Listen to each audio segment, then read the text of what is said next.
Saudações, galera. Beleza? Bom, vamos então para a última aula do ano e para o último capítulo do livro. Semana que vem teremos um bate-papo sobre o documentário, mas de forma breve e objetiva, para que eu também possa compartilhar o resultado final de vocês. Então, hoje nós vamos tratar sobre a sociedade de consumo. A sociedade da qual fazemos parte hoje. Bom, como todos vocês sabem, os sujeitos, os seres humanos, têm necessidades. Necessidades diversas que nos permitem viver. Saúde, alimentação, segurança, moradia, transporte. Essas são necessidades. Nós precisamos delas para sobreviver com o mínimo de qualidade.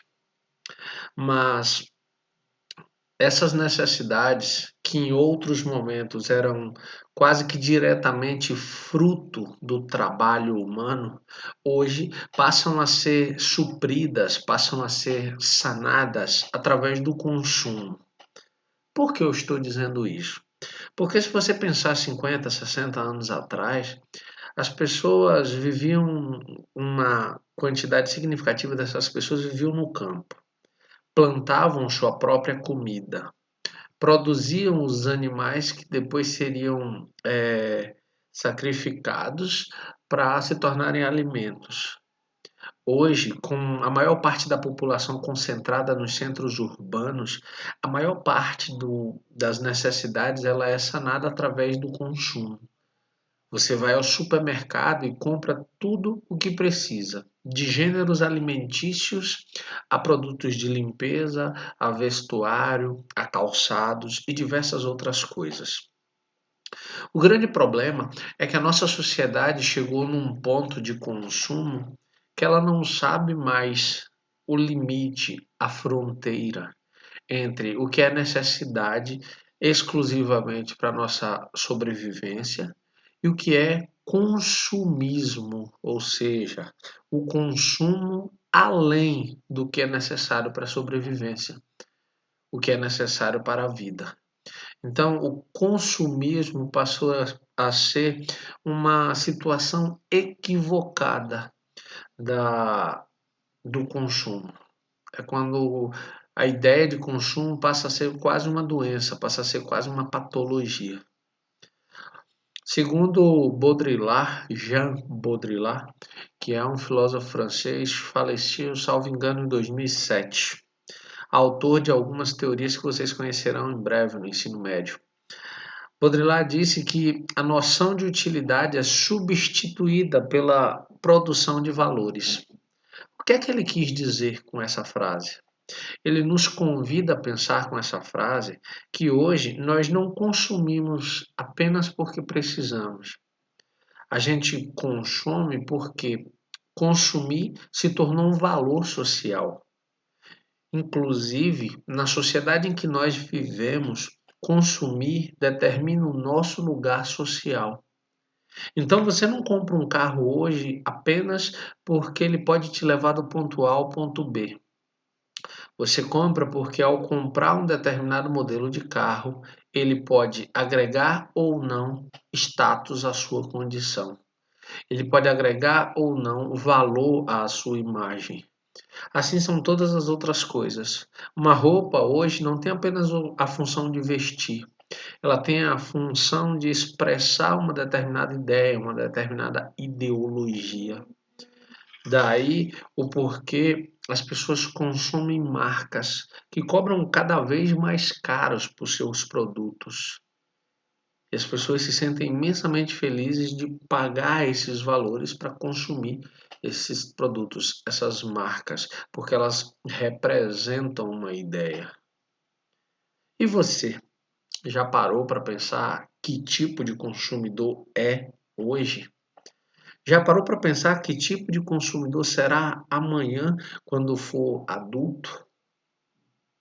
E aí você não pode parar ou tirar do horizonte de suas reflexões a ideia de que nós vivemos num planeta que não se renova, não com a velocidade com que ele é usurpado, não com a velocidade com que lhe são retiradas os substratos naturais. Nós estamos explorando a estrutura material do planeta Terra numa velocidade maior do que o planeta Terra consegue produzir de volta. E detalhe, nem todas as pessoas do mundo consomem de maneira igual. Pelo contrário, uma pequena parte da população mundial consome e concentra em suas mãos um poder de consumo muito, mas muito grande, a ponto de os dados mais recentes apontam para números em torno de 10%, de 9%. O livro de vocês ainda fala de 5% ou de 15%, mas esse 15% que o livro de vocês aborda já está ultrapassado. Hoje, em torno de 9% da população mundial concentra a mesma riqueza que 80% do restante. Imagina, essas pessoas podem consumir o que quiserem, como quiserem, enquanto que todas as outras vivem em situações muito difíceis. Daí a ideia de abismos socioeconômicos, quando alguém é muito rico e outros indivíduos são extremamente pobres a não conseguirem nem se alimentar. E esses abismos tendem a ser ampliados com o passar dos anos. Quando a gente pensa, óbvio, dentro desse contexto de abismos socioeconômicos, a gente também precisa considerar, ter em mente a ideia de que o consumidor pode ser categorizado. Pode ser categorizado em consumidor sadio e consumidor alienado. O que seria um consumidor sadio? Consumidor sadio seria tranquilamente aquele que consome os produtos para a sua sobrevivência, necessários à sua sobrevivência. Não estou dizendo que ele faça um voto de pobreza, não, não é isso, longe de mim. Mas que ele seja um sujeito que consuma de acordo com as suas necessidades e consciente de que consumir afeta a estrutura do planeta. Porque quem consome muito cria a necessidade de que haja mais produção. Logo, afeta a estrutura básica do planeta, que vai precisar gerar cada vez mais matéria-prima. Tá claro até aqui? Eu espero que sim. Bom, vamos ao próximo slide. O mercado não vende apenas produtos. É uma ilusão pensar isso. Quando você compra um produto, você não compra apenas o produto, você compra uma marca, você compra uma ideia, você compra um estilo de vida. E é isso que os mercados têm vendido. E é isso que a maioria dos produtos tem representado. Quem consome uma determinada marca consome junto o estilo de vida que ela vende, o estilo de vida que ela propaga. Mesmo que ao simplesmente consumir aquela marca, não necessariamente você passa a fazer parte desse estilo de vida. Por isso que muitas pessoas comem e se vestem com determinadas marcas na esperança de que passem a fazer parte daquela ideia, daquele estilo de vida, quando na verdade só podem desejar aquilo. E o que é interessante nesse contexto todo é que quando você passa a ser um consumidor consciente, quando você passa a olhar para as coisas sob o ponto de vista da necessidade e da utilidade que essas coisas terão na sua vida, e se não tiverem utilidade, você passa a não consumi-las, é natural que você comece a enfrentar preconceitos. Preconceitos da seguinte forma: se você repetir roupas numa festa, é natural que as pessoas comecem a observar e a te criticar. Se você repetir sapatos, as pessoas vão observar e criticar. Se você ficar com um aparelho celular por muito tempo, um aparelho de televisão, um veículo, seja carro ou moto, por muito tempo, na sociedade que consome de forma desesperada como a nossa, você começa a ser mal visto. Por quê? Porque se você não está consumindo, é como se você não tivesse tido êxito em sua vida, como se você não tivesse alcançado o sucesso. Meus caros, é difícil existir nessa realidade.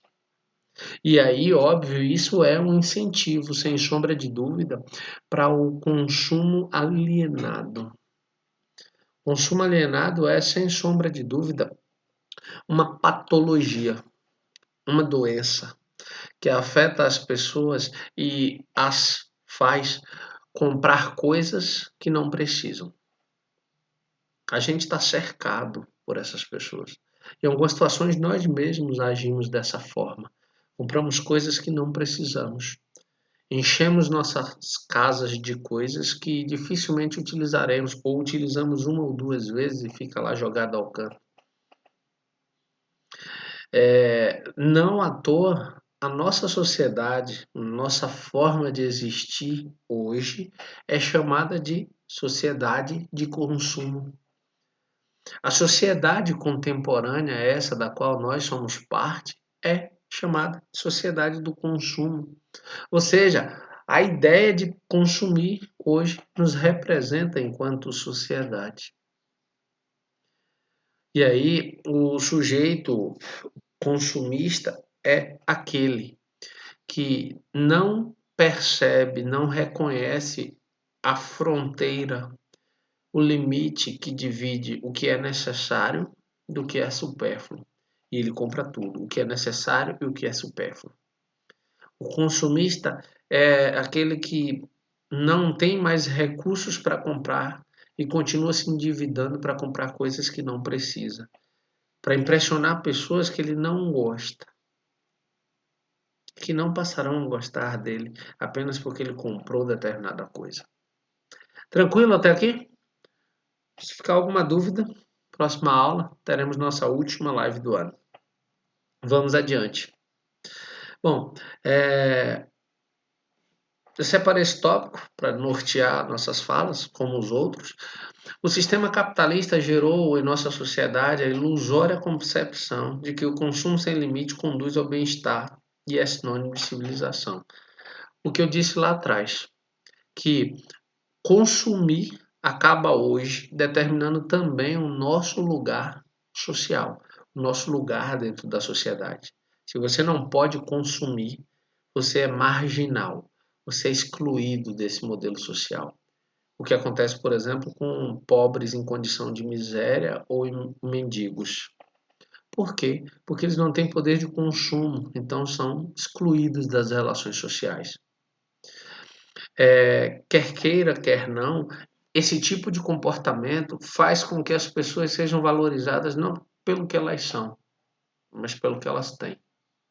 E aí esse ter ocupa um lugar mais importante e mais central dentro das relações sociais do que o ser.